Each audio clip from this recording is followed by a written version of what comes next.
আসলে আমরা বাংলায় পান বলতে যেটা বুঝি, পানের সাথে সুপারি, অনেক সময় চুন, আবার কেউ কেউ চুন ছাড়াই শুধু পান সুপারি খায়, আবার কেউ সাথে জর্দা মিক্সড করে, আবার কেউ জর্দা ছাড়াও পান খায়, আবার অনেকে আছে বিভিন্ন ধরনের মশলা এই পানের মধ্যে যুক্ত করে খায়, অর্থাৎ বিভিন্নভাবে প্রিপারেশন করে এই পান খাওয়া হয়।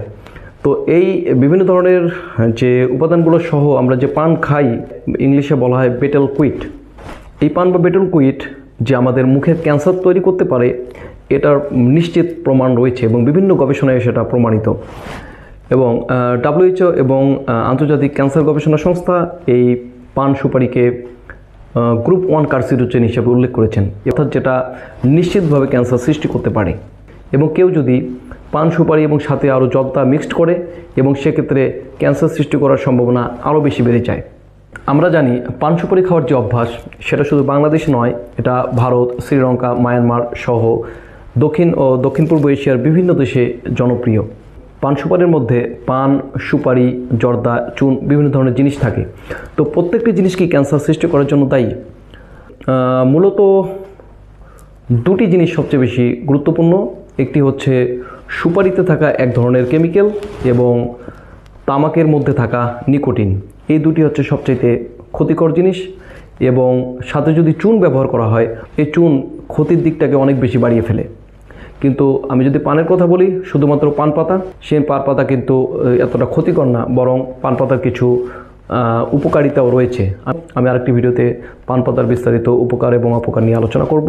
এই ভিডিওতে মূলত পান কীভাবে ক্যান্সার সৃষ্টি করতে পারে এবং কেনই বা আন্তর্জাতিক ক্যান্সার সংস্থা এটাকে গ্রুপ 1 কার্সিনোজেন হিসেবে উল্লেখ করেছেন, অর্থাৎ নিশ্চিতভাবে ক্যান্সার সৃষ্টি করতে পারে এরকম একটি উপাদান বলেছেন, সেই বিষয় নিয়ে আমি বিস্তারিত একটু আলোচনা করব। আমরা জানি সুপারিতে বিভিন্ন ধরনের রাসায়নিক পদার্থ রয়েছে। তার মধ্যে মূল যে ক্ষতিকর পদার্থ, সেটার নাম হচ্ছে অ্যারেকোলিন নামক এক ধরনের অ্যালকালয়েড। এই অ্যারেকোলিন এবং সাথে যদি কেউ তামাক খায়, তাহলে তামাকের মধ্য থেকে আসা নিকোটিন ও নাইট্রোসেমিনস, যেই পদার্থগুলো সরাসরি ক্যান্সার সৃষ্টির জন্য দায়ী। এই পদার্থগুলো মুখের ভিতরে স্থায়ীভাবে ইনফ্লামেশন বা প্রদাহ তৈরি করে, ডিএনএর গঠন পরিবর্তন করে এবং কোষের গঠন বদলে দেয়, যার কারণে ক্যান্সার সৃষ্টিতে সহায়তা করে। যখন আমাদের ডিএনএ বারবার ক্ষতিগ্রস্ত হয়, তখন তৈরি হয় ডিসপ্লাসিয়া বা অস্বাভাবিক কোষ, এবং পরে তা রূপ নেয় স্কোয়ামাস সেল কার্সিনোমা, যা মুখ গহ্বরের প্রধান ক্যান্সার।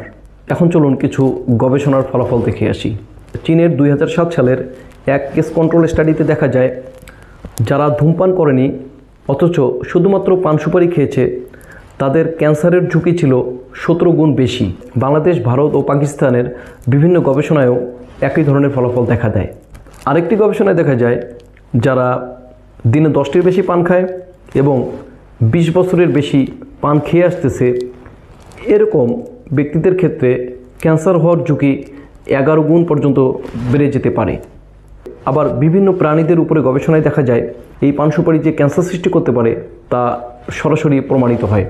আরেকটি প্রভাবশালী গবেষণায় IARC 2004 দেখা যায়, পুরুষ ইঁদুরকে সুপারি বা বেটেল কুইট এক্সট্রাক্ট খাওয়ালে তাদের ফুসফুস, লিভার এবং পাকস্থলীতে ক্যান্সার সৃষ্টি হয়। অন্যদিকে হ্যামস্টার মডেলে দেখা যায়, যখন চুন ও তামাক মিশিয়ে মুখে লাগানো হয়, তখন লোকাল স্কোয়ামাস সেল কার্সিনোমা তৈরি হয়, যেটি মানুষের মুখের ক্যান্সারের মতোই।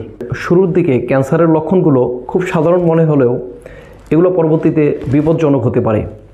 বিভিন্ন ধরনের লক্ষণ, যেমন মুখে দীর্ঘদিনের ঘা, জিহ্বা বা গালে সাদা বা লাল দাগ, গিলতে কষ্ট হওয়া বা গলার ব্যথা, দাঁতের জায়গায় ব্যথা বা রক্ত পড়া, মুখ শক্ত হয়ে যাওয়া বা ওরাল সাবমিউকাস ফাইব্রোসিস। তাই মনে রাখবেন, সুপারি, পান, জর্দা, চুন এগুলো শুধু সামাজিক অভ্যাসই নয়, এটি হতে পারে নীরব ঘাতক। আপনি যদি এই অভ্যাসে অভ্যস্ত হন, তাহলে আজকে সিদ্ধান্ত নিন, কারণ জীবন আপনার, জীবনকে সুন্দর রাখার দায়িত্ব আপনার। নিউট্রিশনিস্ট রুকনুজ্জামান চ্যানেলকে সাবস্ক্রাইব করে সাথে থাকবেন এবং কমেন্টসে আপনার মূল্যবান মতামত জানাবেন। আল্লাহ হাফেজ।